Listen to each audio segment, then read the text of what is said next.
Welcome back to another knife rundown here, where we're going to do short, detailed video about the Spyderco Manix 2. We're going to keep it brief, and as always, continuing on with the theme of the rundown. If you'd like a longer episode, please let me know, and I'd be happy to produce one and release it for you. So, jumping right in, we'll start with size comparison to the Buck 110 and the Spyderco Paramilitary 2. Now, with the Manix 2, you're going to have full steel liners, as I'll show you in a second, so it's going to be heavy. Not quite as heavy as the Buck 110. The Buck 110 is very heavy, but it is a very heavy knife. Blade is comparable to the Paramilitary 2, but the handle is a lot thicker. So, try and show you something a little more narrow here. We'll get the Benchmade 940 Osborne, so you can see that.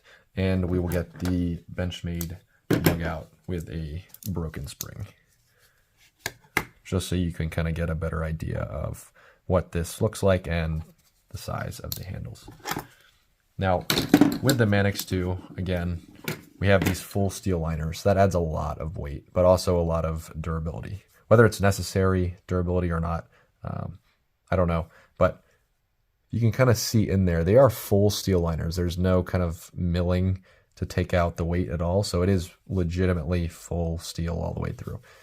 So pretty heavy, bulky knife. Handle is pretty wide, but my hand at least fits very well into it. You have the forward finger choil if you need to choke up on the knife at all. I don't know how often I actually use it. Maybe occasionally, but most of the time I just like to have a full grip. Kind of put my thumb forward on it. You have the raised up slightly with the hole, so you can push forward on it and not have any issues. It does contour back here a little bit. There's jimping on the back, jimping on the front, and on the top, kind of all over the place, just so it doesn't slide out of your hand.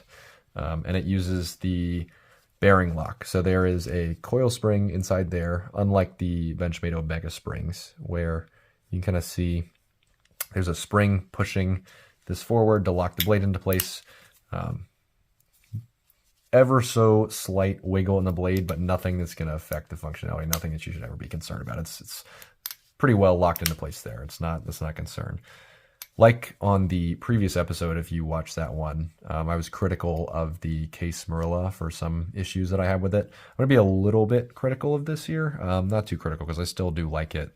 But the detent, when you're trying to open the knife, I'll show you,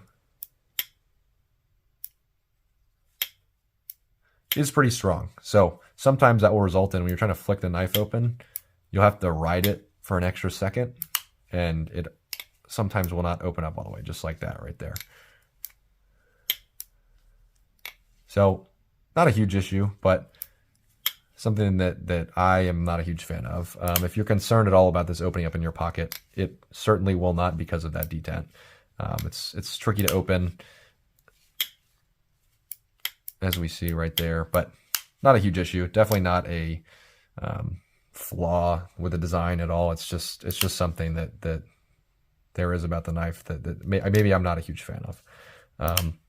Second thing, unlike Benchmades that use a similar locking system with the spring, this, I don't even know what you'd call this right here, but the thing that you pull back to disengage the lock is much harder than one would expect when looking at the knife. And a lot of people online make it look easy, but it does take a little bit to kind of pull it back.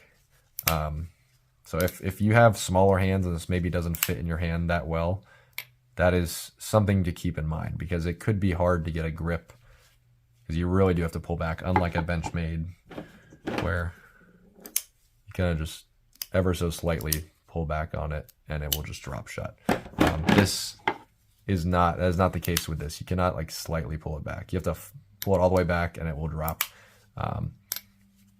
Just another feature of the design, again, that I feel that people should know before purchasing one. Not necessarily a bad thing. I'm not a huge fan of it, but it is what it is. I still really like this knife. I find myself carrying it pretty often, especially just around.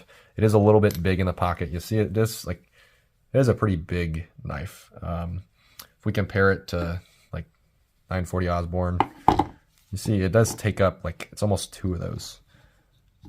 If I overlap them here. Compared to the Paramilitary 2, even still, there's a little bit more space that it just kind of takes up in your pocket.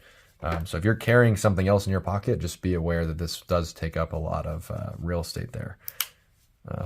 Again, if you're deliberately carrying this to perform a task outside, like I'll take this outside to do some sort of work or take it somewhere to specifically do something, it's not a big deal. But if you're carrying it every day, it might get a little cumbersome in the pocket because it's taking up so much space. And it is, again, it is pretty heavy. I'm not going to deny that at all. Like on all my previous videos, I always tell people to make sure that you can hold one of these in your hand somewhere before you buy it, just to make sure that you like it and it fits your hands. You don't have to deal with returning or reselling or whatever if you find you have an issue with it. They do sell these in a lightweight version with the FRN handles, like the plasticky polymer handles that are durable. I tend to opt for the G10 and a lot of Spydercos that they make it in, just because I prefer the G10. However, I do have Native 5. This is the MagnaCut Native 5 that I plan to get aftermarket scales on to kind of put some aluminum on there to make it feel a little better. But I've had no issues with the FRN. I've never held a Manix 2 lightweight version, but I know a lot of people love them, and they are widely considered to be some of the best value knives that you can buy that are made in the USA. This is made in Golden, Colorado by Spyderco, and it is a Spyderco knife. So it might be worth taking a look at. You get some great premium steels if you care about steel on there at a great, I think they're $120 to $140, which is, again, great deal on a Spyderco. And you can add scales to them after. So that's another huge selling point. Overall, I do really like the Manix 2. I really like Spyderco in general. This is not my favorite knife, but I do really like it. I find myself, as I mentioned before, carrying it a lot.